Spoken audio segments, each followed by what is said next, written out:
Part 1. Escape from the bottom. My name is, well, let's keep that between the lines. You won't find it on Forbes, though my net worth could be there. People don't recognize me on the streets, don't ask for autographs, but my signature is worth more than most people I meet make in a year. Ironic? Maybe, but that's exactly how I wanted it. To make my money so quietly that the world didn't even notice when I did. I was born in a small town in Ohio. Honestly, its name wouldn't mean much to you. It's one of those places tourists never visit and everyone dreams of leaving. Gray factory buildings, broken roads, cheap bars where workers drown their exhaustion after a shift, and endless cornfields, flooded by spring rain, frozen solid in winter. Our house was always cold, even when the heaters were working. But the real cold didn't come from the walls. It came from our hearts. My father, John, worked as a loader in a warehouse. He came home every day like the world had punched him in the chest. His hands were covered in calluses, his fingers cracked from the cold. He never complained, but I saw him sit on the couch at night, staring at the wall for hours. My mother, Marie, was his opposite, energetic, lively, with a quiet sadness in her voice that she hid behind a gentle smile. She dreamed of a better life for me. "You'll get out of here, honey," she whispered when she thought I was asleep. "You'll be free." But as a kid, I saw only one thing: money ruled the world. I understood the meaning of debt before I could even count properly. Some days the power was cut off. We ate dinner by candlelight. Mom said, "It's romantic," but I knew it was poverty. Some nights she'd give me her portion of food, lying that she'd already eaten. I hated our life. I hated school holidays when other kids brought presents and I had to pretend I didn't want any. I hated summer breaks because they meant working while others went on vacations. I hated my worn-out sneakers when my classmates showed off their new Nikes. "Money isn't everything, son," my father said when he saw my angry face. "If it's not everything, then why does everything fall apart without it?" I shot back. He went silent, and that silence hurt more than any shouting. First steps. At 12, I delivered newspapers. I woke up at 4 a.m. while other kids were still asleep. The winter wind cut through my jacket, but I kept telling myself, this is temporary. One day I'll wake up in a warm bed in a skyscraper. At 14, I washed cars at the supermarket parking lot. At 16, I took apart old computers neighbors threw away and sold the parts at flea markets. It wasn't much, but it smelled like freedom. Sometimes I brought money home and put it on the table. My father would glance at it, then at me. "You don't have to do this," he said, "and you don't have to work yourself to death for pennies," I answered. That day, for the first time, he slammed his fist on the table. "You think I didn't want a better life? You think I didn't dream? But the world isn't as simple as you think." I said nothing. I just looked at him and felt a wall growing between us. University. A new world. In high school, I understood. Education was my only chance to get out. I studied like my life depended on every grade, because it did. I earned a scholarship. A state university became my first escape from the bubble of poverty. I still remember my first day on campus. Clean pathways, shining buildings, students who looked like life was made for them. I felt like an outsider.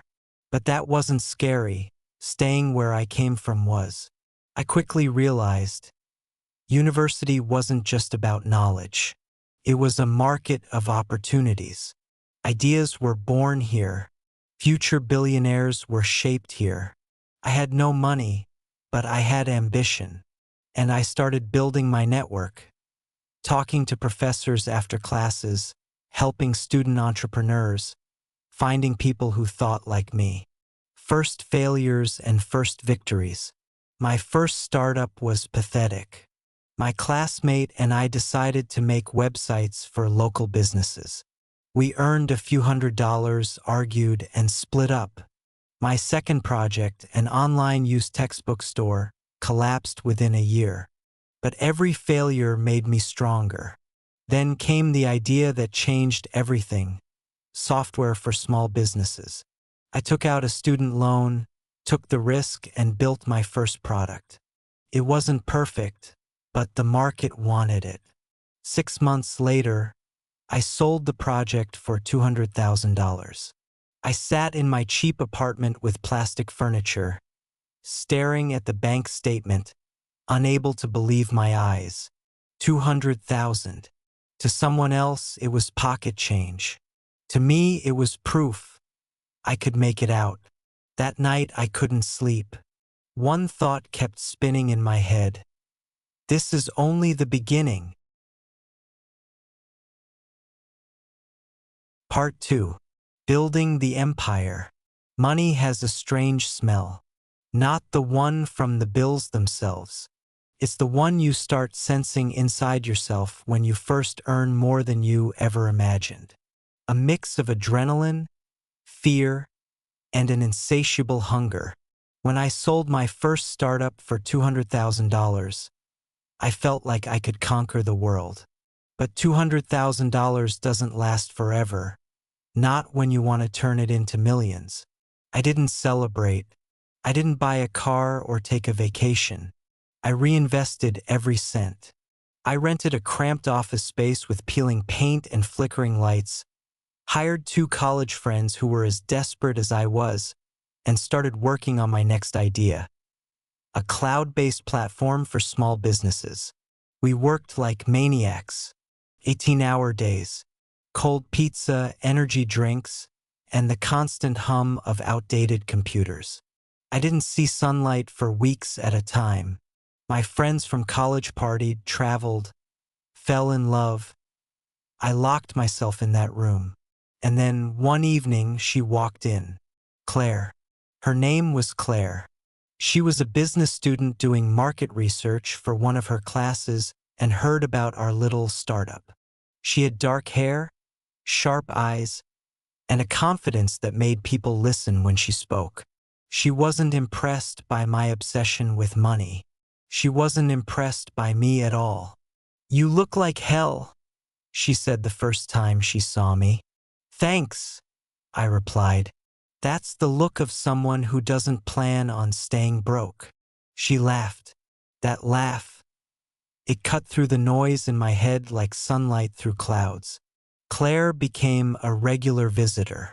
At first, she came for research, then for conversations. She had dreams too, not of yachts and skyscrapers, but of helping people. She wanted to work in nonprofits. I didn't understand her world, but I liked how she made mine feel less empty. For the first time, I had something outside of work. We'd sit on the floor of that tiny office, eating takeout, talking about everything and nothing. She asked questions no one else asked. "Do you ever think about why you want so much money? Do you think it'll actually make you happy?" I'd shrug and say something cocky like, "Happy? Happiness is a byproduct of winning." She'd just smile that knowing smile, like she already saw the wall I was running toward. First real success.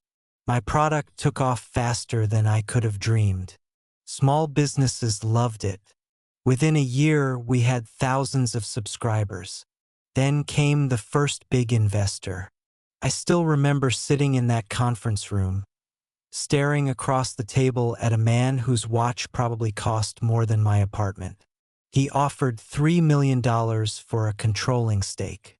My hands shook when I signed the papers. $3 million. I called my mom that night. $3 million? She gasped. I could hear the tears in her voice. "Johnny, do you know what this means? You did it." My dad just said, "Don't forget where you came from." I told them I wouldn't. At the time, I believed it. Claire and I celebrated with cheap champagne in that same old office. I told her, "One day, you'll never have to work another job again." She smiled sadly. "What if I want to work? What if I don't want money to define my life?" I laughed. "That's because you've never had none of it." She didn't laugh back. Cracks in the foundation. Success changes you. Slowly. Like water dripping on stone. I started dressing differently. Buying tailored suits. Eating at places where the menu didn't list prices. Suddenly, I was in rooms with people I used to only read about. People with influence. People who could open doors I didn't even know existed. But it came at a cost. "You're different," Claire said one night as we sat in my new, much nicer apartment. "Different how? Like you're never here. Even when you're sitting next to me." She was right. My mind was always on the next deal, the next feature, the next number in my bank account. I told myself I was doing this for us, for the future. But the truth? I was doing it for me, for the high, for that rush of turning nothing into everything. The empire grows. In the next 2 years, I built an empire. I launched new products, acquired smaller companies, negotiated deals that made my head spin. I closed a $15 million series A funding round, then a $60 million Series B. The zeros stopped meaning anything after a while. I bought my first luxury car, my first penthouse, my first private jet. I played golf with senators, attended galas with celebrities. My face appeared in magazines, my name in business journals. I was no longer that kid from Ohio. I had become someone else entirely. Losing her, Claire didn't fit into this new world. I didn't say it out loud, but I felt it. She still talked about nonprofits, about helping others, about purpose. And I couldn't hear her through the noise of my own ambition. When I closed that $60 million deal, I didn't even tell her. I was already on a plane to meet new investors. She didn't cry when she left. She just packed her things, kissed me on the cheek, and said, "I hope you find what you're looking for." I didn't stop her. Couldn't. And that was the night I realized I had chosen the empire over everything else. Becoming someone else. My parents barely recognized me anymore. Mom told me she was proud, but her voice trembled when she said it. Dad stopped giving me advice altogether. Maybe he didn't think I'd listen. Maybe he was right. Late at night, in those quiet moments between flights and meetings, I thought of Claire, of my father, who I barely called, of my mother, who sent texts I often ignored because I was too busy. I was building an empire, but I was losing everything else.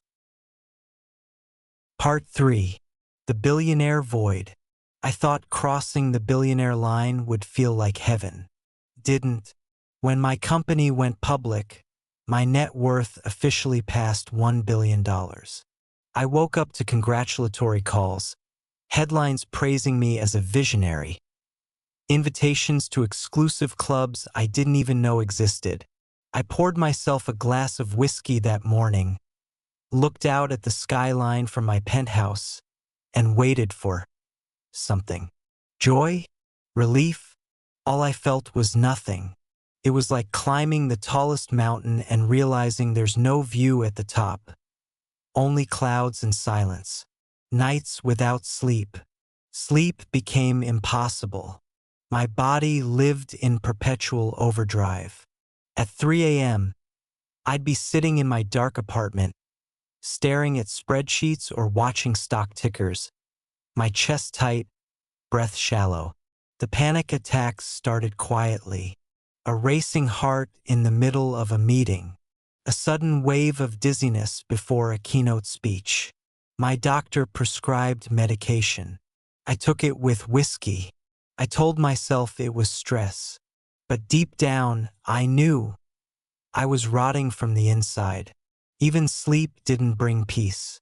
I'd wake drenched in sweat from dreams where I was back in that freezing house in Ohio, only now surrounded by gold walls and unable to escape. The loneliness of the summit. Being rich doesn't make you surrounded. It makes you isolated. Every dinner, every gala, every friendship felt transactional. People laughed at my jokes not because they were funny, but because I was me, the man with power and money. I stopped knowing who actually liked me. Maybe no one did. So I surrounded myself with more people. Models at parties. Advisors who gave me meaningless advice for enormous fees. I dated women who loved the lifestyle but never asked about the man behind it. They'd smile for photos, wear the gifts, and disappear when I stopped performing. Sometimes, I'd look around my penthouse at 2 in the morning, glasses half full of expensive champagne, the smell of perfume still in the air, and realize I'd spent the whole evening talking to people whose names I didn't even remember. My parents. Mom's texts grew rarer. She'd still send me things like, "We're proud of you," but the warmth was gone. She didn't know this version of me. Dad's health deteriorated. A heart attack put him in the hospital. I visited, of course. I arrived in a black car, wearing a suit worth more than his house. He looked at me from that hospital bed and said, "You got everything you wanted, son. Are you happy now?" I couldn't answer him. We sat there in silence, the same silence I remembered from my childhood dinners. Only this time, I realized it wasn't just his disappointment in me. It was mine in myself. Ghosts. Claire haunted me. Not literally. But every time I saw a woman with dark hair in a cafe, every time I passed a charity gala invitation, every time I read about someone dedicating their fortune to helping others, I thought of her. I once drafted a text, "I miss you." I never sent it. I dated others, but none of them were Claire. None of them wanted me. They wanted the image, the security, the story, the toys, the cars, the jets, the houses in 3 different countries. Do you know what happens when you can buy anything? Nothing. There's no thrill, no meaning. You buy because you can, not because you want to. And every purchase feels like stuffing cotton into an open wound. It fills space but doesn't stop the bleeding. I thought my penthouse would feel like home, felt like a museum. I thought the jet would feel like freedom. It felt like a cage at 40,000 feet. Parties that felt like funerals. I went to parties that looked like they'd been ripped from movies, marble floors, world-class DJs, champagne fountains. And yet, they felt like funerals. Everyone was there to be seen, to network, to leverage. I remember standing on a balcony at one of these events, staring at the city lights and realizing not one person in that room would notice if I disappeared. Breaking point. One night, I woke up gasping for air. My chest hurt so badly I thought I was dying. My assistant rushed me to a private clinic. "Severe panic attack," the doctor said. "You need rest." Rest. As if that word meant anything in my world. I left the clinic and went straight back to my office. I had the life that 16-year-old me dreamed about, and I wanted to burn it all down.